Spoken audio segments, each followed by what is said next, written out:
I'm Rob Skinner, and this is the Rob Skinner Podcast. In this episode, I'm talking to Dwayne Blai. He and his wife, Sega, left their secular jobs to go to Bridgetown, Barbados, and be missionaries. The church there had been struggling for at least a decade, if not longer. It plateaued in its growth. It had one time been a flourishing and growing church. And when they went there, it started growing again. But then they had their own challenges. I interviewed Dwayne and Sega in a previous episode, which I'll share with you in the show notes. But amazing things have been happening in the church most recently. And I want to have them back on the show to share what God has been doing. All this and more on the Rob Skinner Podcast. Welcome back to the Rob Skinner Podcast. My goal is to inspire you to live a no regrets life, make this life count, and multiply disciples, leaders, and churches. Dwayne, welcome to the program. Welcome back. Hey, thanks, Rob, for having me back again. Truly blessed to Yeah. be a part of this. So thanks for having me, man. I know we've kept in a little bit of touch over the past, I think it's been at least a year since I interviewed you and Sega about what I think all the so. good things were happening. It's been a while, Right. but you went through some challenges there since, over the past year. Can you share what's been going on? What were you facing in the church there in Bridgetown? Well, I think, the big challenge, I think, in many ways has been just insecurity. Like, there's a lot of fear because we had been here for about 2 years and God's been moving with the younger generation in a great way. But we were kind of nearing the end of the money that's been supplied to us from the Mission Society. It was coming to an end. We didn't know if we were going to still have money again to be able to help support our salary. And with that, we kind of started feeling like, did we fail here? The fact that we've been here, our contribution hasn't been enough to sustain our salary. We were looking at how much the church has to dish out for us and just kind of feeling like, oh man, like just a lot of insecurity about, am I really making an impact here the way I should? And then looking at even the work it takes for me to be able to help build up the church, feeling like, man, we could use some financial support to be able to not just help our salary, but then also how we're going to take care of all of these youth who are becoming disciples and growing and being excited about their faith, but just feeling like there's a lack of leadership as well to be able to sustain the young, and also a lack of money. And so I think all of those put together, as we came to the end of the year, I started reevaluating, man, have we maybe been focused on the wrong things? Maybe we should be, is it really, has the labor that we've been doing, I don't want to say be in vain in some way, but we have to leave now and feeling like, in some way did we fail to be able to really reach the right people and put the church in a place that is sustainable. And so I know finances, it's funny because I never really thought about finances much when I was in the States, not as much, but here it's been a big topic that's kind of created some concern, at least for me Right. personally. Well, you had you walked into a church that had been planted in the late 80s or early 90s, isn't that right? Yep, early 90s, yep. And so that whole generation of college students, they'd grown up, and so they were probably in their 50s or 40s and 50s having their own kids, and they Yep, wanted you, from what I recall from our previous conversations, they wanted you to help convert their kids, which you were doing, and you're really seeing sure. baptisms in the teen ministry, which was awesome. But then that doesn't help your financial bottom line. So that Right, that still remains a problem. And you are sure. coming from I believe the DC area, right? Or Hampton Roads, Yeah, kind of Hampton Roads. Yep, the Virginia. And so left your yep, secular job and moved back right. to a developing country. So that's a challenging situation.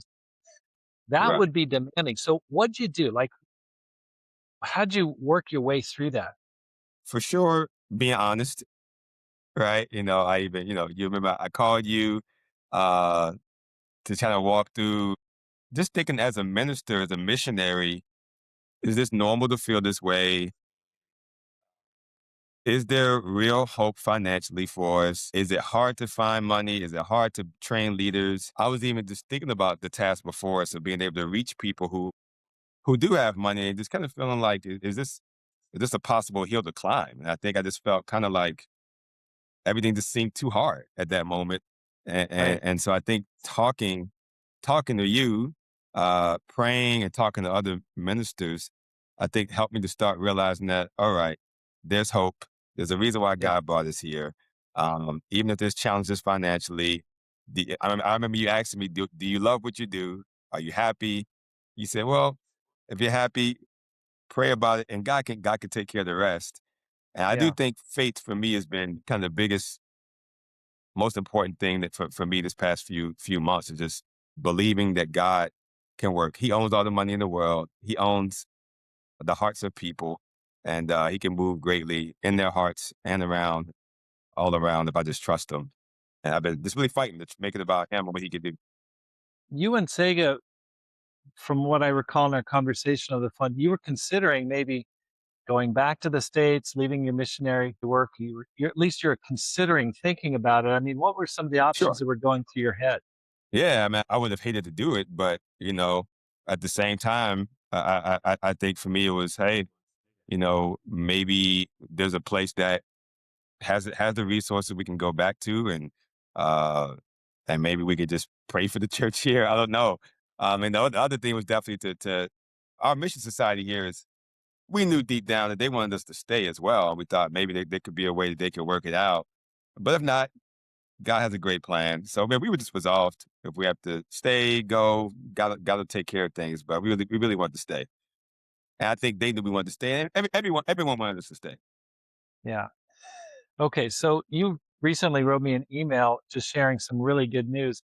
So if you can share what's happened, over the just the past recent past, the good news that God has done, I think it would be very encouraging for people to hear what God is doing because I think there's a lot of ministers that feel like their backs up against the wall, they're frustrated, there's financial issues, there's a difficulty in raising up leaders, finding leaders. Can you share what God's been doing in Bridgetown? Yes. So right at the beginning of the year, great news is that the Caribbean Mission Society, we applied for our grant to extend our time here for another 2 years of support. And they agreed. They said, yes, we'll do that, which was, of course, the big, whew, all right. Right. They agreed and they went above and beyond, actually. Not even just agreed to sustain our time here, but to even go beyond to help with some finances towards our youth ministry. And they really don't, I mean, there's lots of churches they're taking care of. So we get like I don't feel like we're entitled to anything much. But it's really cool to see they bless us in that way. With that too, our board of directors, which I love our board. We have an amazing board of directors here in the church in Barbados. And they really have decided beginning of the year, let's talk more about where we need to get to in order to be self-supporting. We're having the conversations with the church. I think the church is excited about it. And I think the church is even feeling, as we look doing the numbers and the average giving per member, what it needs to look like, we all are realizing, hey, this is doable. Right? This is doable. This is not astronomical numbers that we're talking about. We can make this happen. And then also we did a fundraiser at the end of the year, back in November of last year, and we're still reaping money coming in from this fundraiser. I mean, it was thousands and thousands of dollars that we're getting from this. We just went and cleaned up the community, and so many outside companies and people are investing in what we did. And that we're like blown away by God that, wow, we're receiving lots of money just from the outside, from just stepping out and trying something to be able to raise money for the community. Uh, so that's been great from a financial side. Um, and then just to share some good news, I might share some of the stuff I was telling you about was, uh, this month we've been focusing on, we're going to the book of Exodus. We're focusing on remembering the miracles and how, in the book of Exodus, it seems like at every turn, God is saying to remember what I've done, right? Passover, remember what I've done, or commemorate the day, manna from heaven, put it in the jar.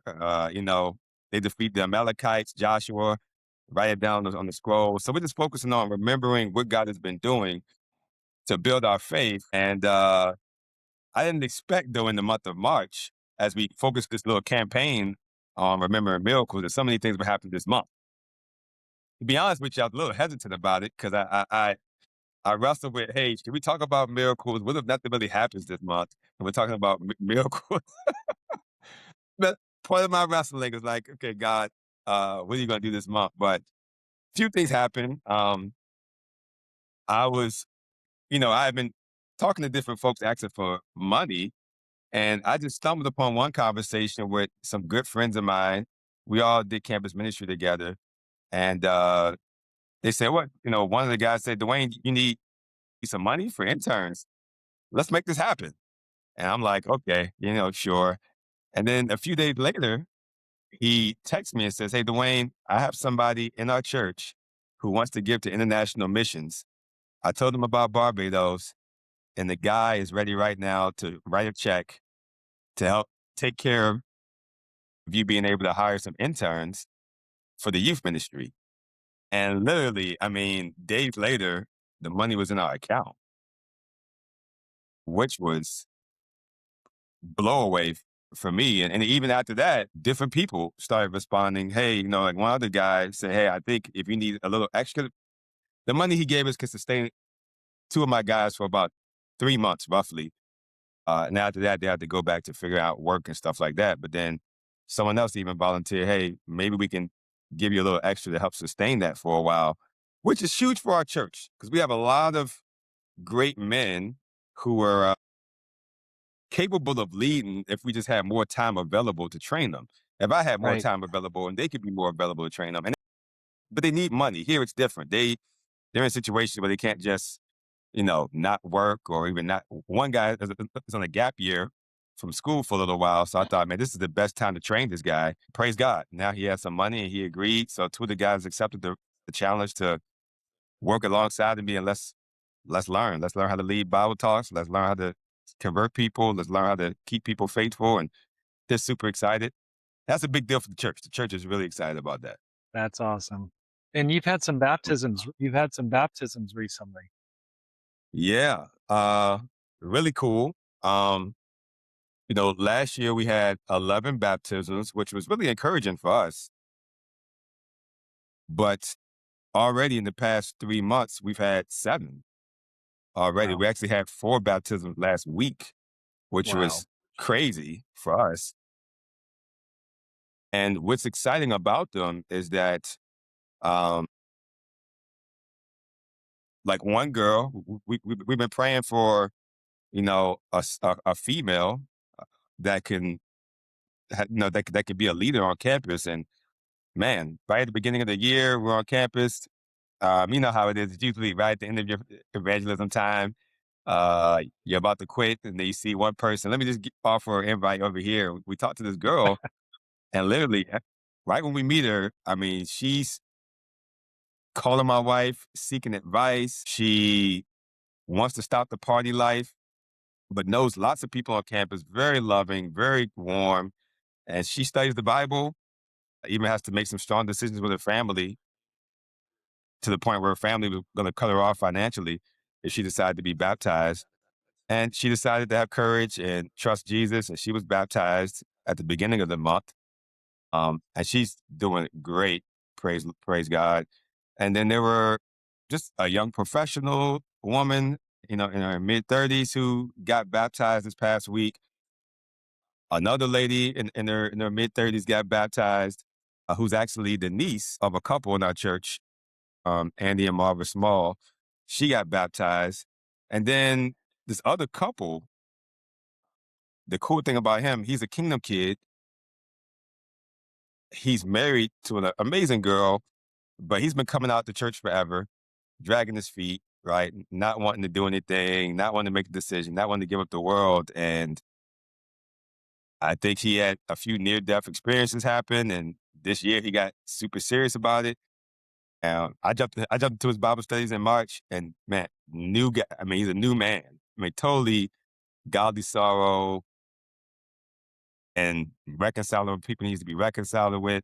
Um, and yeah, he got baptized and then baptized his wife a few days ago. And all of these people shared at church. Well, a good amount of them shared at church this past Sunday, and it was just so phenomenal. We're gonna have some more sharing next week as well. And so God's doing great things, and honestly, like church is packed, bro. Like it's just so encouraging. There's so many people coming out, and you know, we How many people are you averaging on a Sunday? I'd say somewhere between 140 and 160, That's which is exciting. That's kind awesome. of kind of our max capacity, really, of the venue. Um, we're trying to figure out where we can meet at, that we can meet You're somewhere gonna have to have multiple different. services. I mentioned that to somebody, and my wife's like, "No, we don't want to do that." But hey, might give more people a chance to step up, but we gotta do something. We're trying to find a facility, one that has AC, which is big because it's super hot, Yeah. but then also one that can fit us all. But the other thing I'll share too is that when I talked to you, I was reading your book, Courage, and I think what inspired me is just, hey, just go out and share your faith, right? Just there's no substitute for just sharing your faith. And you know how it is. Sometimes you share your faith, and it seems like once you start sharing your faith, either it's the people you meet directly, or even when you don't meet people directly, things just happen. Yeah. And because we wanted to reach the young professionals, people in more in that giving stage, who got cars, who can be, have resources. My wife and I just started, and a lot of it was based on your book. We just decided, hey, we'll go out every week, and we're just gonna go to a mall where there's a lot of young professionals that meet at. And we're just gonna go share our faith. So my wife and I, we go every Thursday. We share our faith there, and we do a Bible discussion every Thursday. I heard about this Panera Bread Bible talks that my friend Alan Abolita was doing in Hershey, Pennsylvania. And we kind of tried to mimic that idea. Yeah, man, it's been fruitful for them. I said, this is gonna meet people, and it's been good for people we bring in to come. One guy, Steve, comes with us, and he's always blown away because people come. People Yeah. come. Even when it looks like no one's gonna show up, people come every Thursday. And what's funny is that ever since we've been doing that, there's been all these young professionals, not necessarily that come to our Bible discussion on Thursday, but I just feel like there's a lot of young professional guys just coming to church in general, like out of nowhere. Um, That's awesome. and like there's another couple that's about to get baptized probably the next week or the week afterwards. Um, there's another guy who says, "Hey, he's been coming forever, but not really interested." Now he says, "I want to be baptized. Can you study the Bible with me?" So we're trying to get with him often. There's a lot of just men popping up out of nowhere who want to study the Bible. I really don't have the time, and so it's exciting to kind of corral the rest of the church, especially the men together. Just let's figure out if it's Zoom, if it's early mornings, late nights. Let's just try to get with these men and help them move through and make Jesus Lord. And so all those concerns I had about reaching this demographic is different now. Yeah, you were talking about how you started with, like, an older church, and you really wanted to kinda change the demographics Oh and yeah, kinda have that's more of true. a youthful infusion. What's happened there? Yeah, we and I want to make it clear we care about every life stage, right? But there was such a big disparity. We do, right? Everyone's needed. Everyone has a role. Uh, I consider myself getting older. I'm starting to get towards the 50-year-old stage. I'm like, I'm transitioning a little bit more. And so, like, but we know it's just healthy when there's just young men, young women who are just eager to preach their generation. It wakes everybody up. It's exciting. And so, yeah, our original goal was by 2028 that we wanted the church to be um, a fifth of the church to be under the age of 40, which was a big deal because most of us, most of the churches in their 60s. Um, and so our goal was to have 20% in their 40s, and 40 and under. And right now we're at about 25% of the church being under 40. And that's happened in a really short period of time, That's which awesome. is, yeah, it's really exciting for our membership. So it definitely feels different. You come to church, it's just really exciting. And they're all happy to be there. And the older generation are just kind of bumping into each other and loving each other, their aunties and uncles to the nieces and nephews in the church. It's really cool. Spiritually speaking, I'm talking about. And it's been awesome. You've had something happen with your son that was really inspiring. Wow. Yeah. Yeah. March has been pretty crazy. So several things, I'll talk about my son as well. And there's also a sister who, her husband's had cancer for a few years. And just recently, this month of March, we call it the month of miracles. But he announced to her that I'm totally cancer free. And she shared about that at church. Very moving time, very emotional.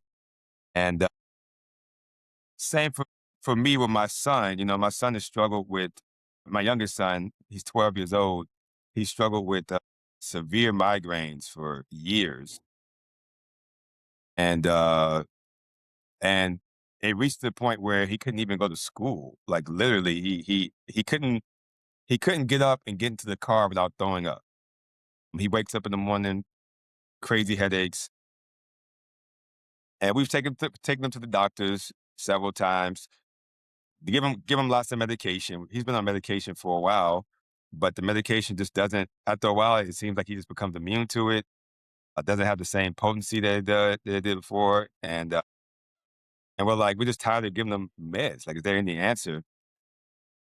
Well, we actually decided this month originally to take him out of school. Um, and it was really sad for him. I mean, he's like angry, punching things, like, why is this my life? Frustrated, why me? What's the problem? It's really heartbreaking to see my son suffer that way. But you can hear him. Like every time we get up in the morning, I mean, he's literally fighting to get clothes on, trying to get out the door. And then he's just throwing up, throwing up, throwing up, falling down, going back in his room. And it's tough to see. Well, this month we've been trying all kind of things, diet, he's trying to different diets. He's trying to work out. He's trying whatever he can. And then there was this one weekend I just got open. I don't know, bro. I just think there's something about being open as well, where God just maybe working on your own heart. But I just got open with a lot of people, got open with our leaders here, and they tried to give me different ideas. And they prayed for me on this was one Saturday. The same Saturday, I went to my daughter's dance class, and they were all praying. And I shared with them, hey, could you guys pray for my son? This was going on. They all put hands on me and started praying over me. It's a pretty religious dance group that she's a part of called Praise Academy of Dance. Great group. And they prayed. This was Saturday. And remember, my son he probably went to school once in the past 2 weeks, maybe at that point. I mean, he just couldn't make it to school, or maybe once or twice. Well, after they prayed over me that Saturday, Monday came, he threw up again, couldn't go to school. And then Tuesday, he put on his clothes. He said, I'm going to try it again. And he makes it to school and is able to endure it. He was sick. He fought through it. And then day after day after day, he was going and not getting sick, not throwing up. And we're like, okay, what is happening here? Like what happened? And then I just share this one thing. It's kind of funny, Rob. So then we can't really believe it that it's consistent. One day he gets into the car and usually he can't drink anything in the car without throwing up. And he's in the car, he starts drinking something, and my wife screams, like, don't do it, don't do it, don't do it. And then he starts leaning over, like, "Ugh," like he's throwing up. And she's like, no. He's like, ha ha, I'm just playing, mama. I'm good. And we're like, dude, this is not the time to play. Like, it's too fresh right now. It's too fresh. That's right. But that's That's been his right. attitude. Like, he's like, I'm healed. I'm good. And it's been 2 weeks now. He's been to school. He went to school today. I mean, he's doesn't complain not one bit about any headache, no pain, no thought. I mean, Oh my bro, it's gosh. crazy. It's So happy crazy. for you. And if you ask him, Just so happy. he does say, well, you gotta have faith, mommy. You gotta have faith, mommy. You gotta have faith. Have faith, mommy. It's crazy. It's clear it's clear that God is working in your life and in the church there, which is so inspiring because I know that, we've had some talks and it's like this is really what do I do? And your back was against the wall. Right. I think there's a lot of people that are in that same situation, just really frustrated, great hearted people just like yourself wanting to see Yeah. great things happen, but really frustrated. Can you share? It's clear God's been working. Can you share with a person what helped you, what you were doing, what you were doing as a partner with God to see some of these things happen? What helped you to kind of work Sure. through the discouragement to kind of get to a brighter spot? Yeah. I think honestly, though, if I had to say one thing, I think you have to face the truth, lean into it. Um, Abraham faced the fact that it was old and couldn't couldn't have a baby, but he Right, leaned into the truth and still had to have faith despite the truth. And I think I look back and I think even the December when I called you, I think I had to lean into the fact that I don't feel like I'm doing well. I feel very discouraged. I got to talk about it and I need help. And talking to you, talking to other people, started helping me to realize, all right, it's not the end of the world. God can still work. There's still hope. And then from there, I think it helped me to do something about it. Like, really, I think when it came to the financial stuff, let's ask people for money. Let's just ask, right? And so I started asking. Um, right. at one point, I got my hand smacked 'cause I was asking some of the wrong people, which made sense. But let's just ask. It was hard for me to ask. I wasn't, I was afraid to put it out there, but ask. I think even with our board, we started having talks with the church and being very honest that, hey, this is where we're at.